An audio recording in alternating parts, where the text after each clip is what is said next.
Bonjour, merci de nous suivre et bienvenue au journal sur l'ORTM.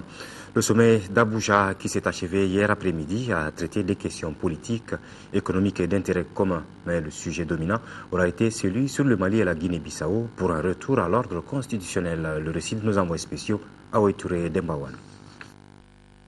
Les 12 chefs d'État sont restés studieux puisque selon eux, les sujets étaient importants et les enjeux de taille. Le dossier Mali aura pris plus de temps. Le sommet s'est satisfait de la tenue à la date indiquée du premier tour de l'élection présidentielle, a salué les efforts déployés par les autorités de la transition et a appelé à l'acceptation par la classe politique malienne du verdict.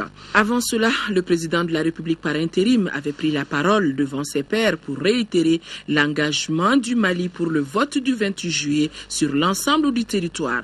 Le ministre des Maliens de l'extérieur et de l'intégration revient à ce qui a été retenu d'essentiel sur le plan politique. Sur le plan politique, notamment les avancées significatives annoncées au Mali en matière de retour à une vie normale, à la normalité constitutionnelle. Sur le plan sécuritaire, la réunion s'est beaucoup félicitée. La transformation de la MISMA en MINUSMA sans à-coup, sans problème du tout. Donc, sur le plan sécuritaire, je crois que la zone est en train de se sécuriser véritablement. La réunion condamne les attaques qui sont survenues au Niger et un peu ailleurs. Et toutes les mesures vigoureuses seront plus que l'attaque n'est plus lieu encore. Le sommet a aussi fait des recommandations pour la sortie de crise en Guinée-Bissau. Le pays doit tout faire pour boucler sa transition avec des élections en novembre prochain.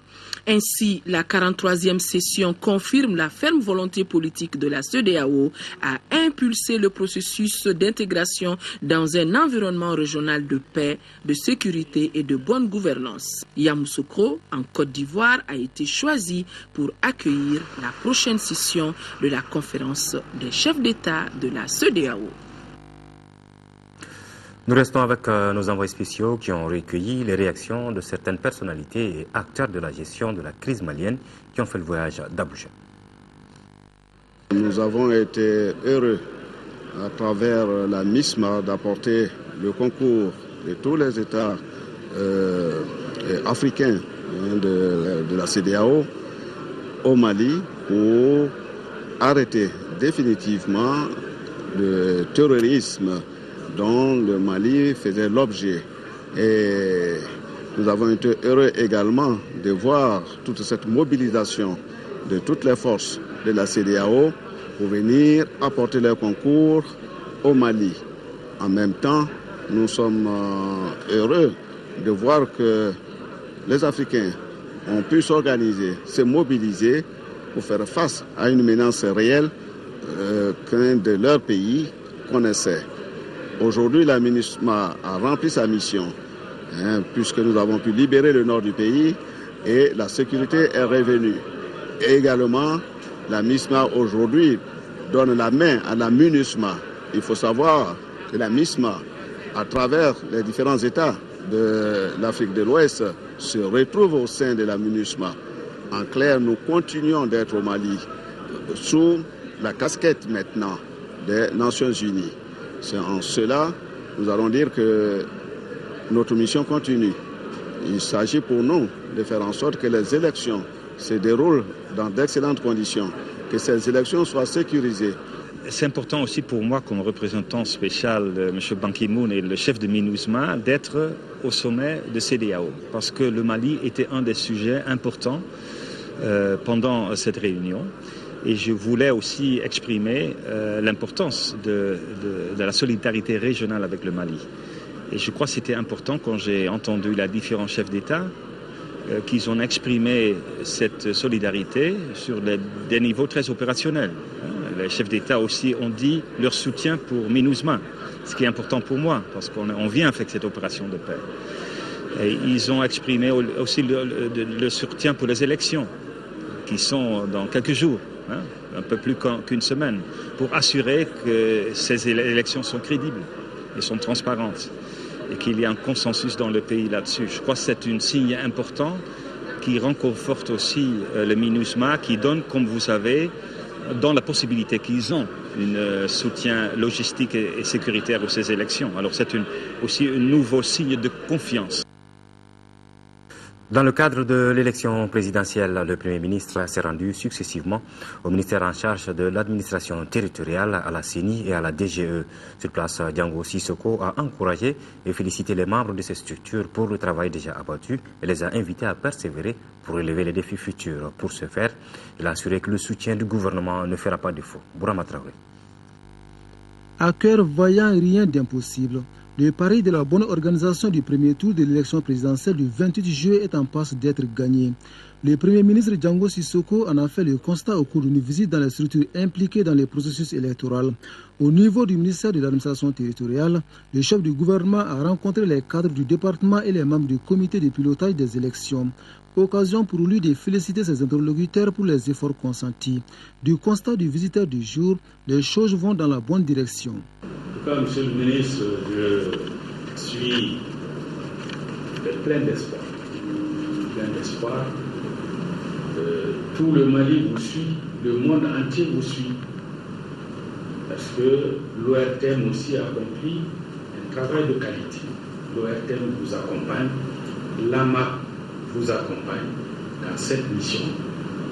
Et je crois que c'est un accompagnement utile et efficace. Après ces messages de félicitations et d'encouragement, le Premier ministre a visité les centres d'écoute, d'orientation et de conseil du département de l'administration territoriale. C'est à partir de là que les citoyens peuvent s'informer sur le processus électoral et vérifier leur situation sur les listes électorales. Pour ce faire, 3 numéros verts sont disponibles, à savoir 80 0011 37, 80 0011 38, 80 0011 39. Les choses bougent également à la Commission électorale nationale indépendante, deuxième structure visitée par le chef du gouvernement. La CENI travaille sur les accréditations des observateurs nationaux et internationaux et à ce jour, elle a reçu et traité 500 dossiers dans ce sens, de quoi assurer le Premier ministre.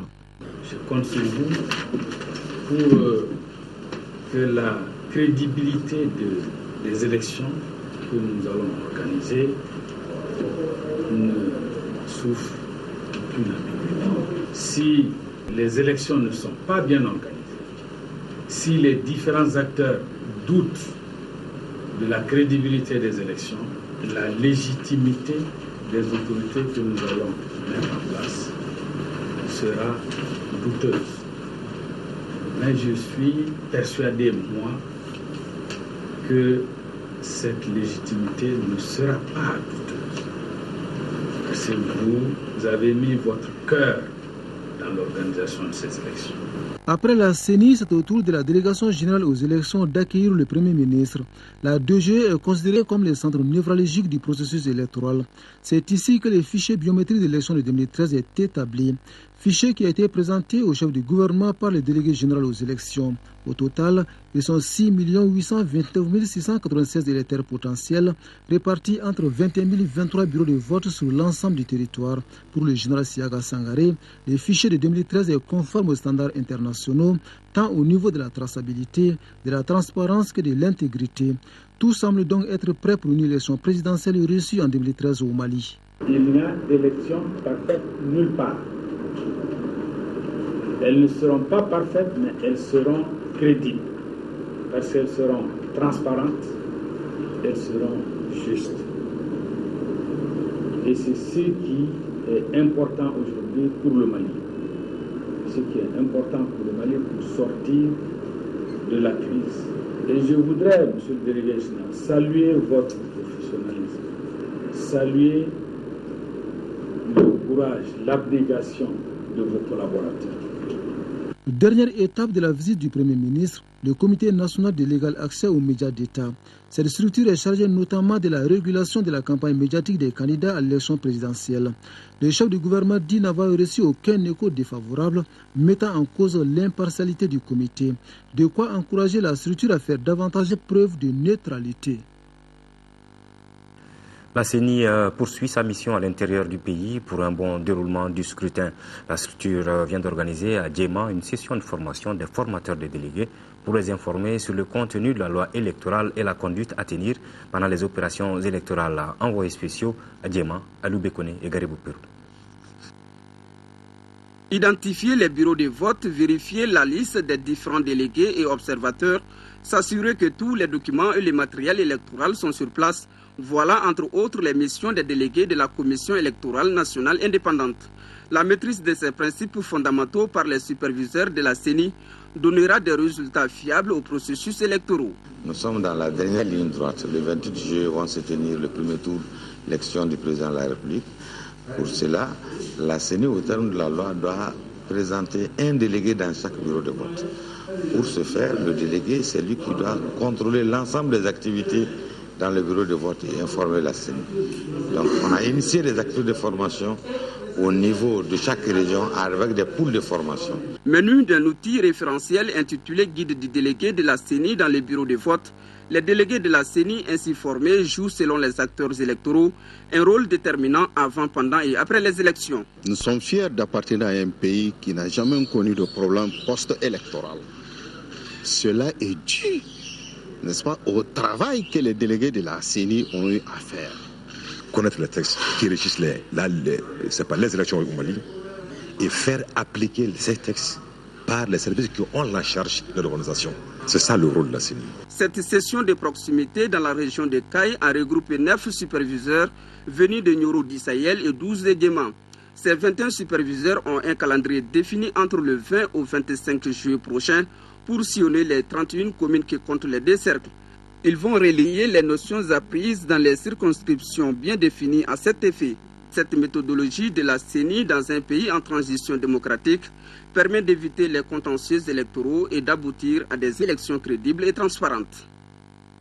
Ailleurs sur le continent, en Afrique du Sud, Nelson Mandela a fêté hier jeudi ses 95 ans.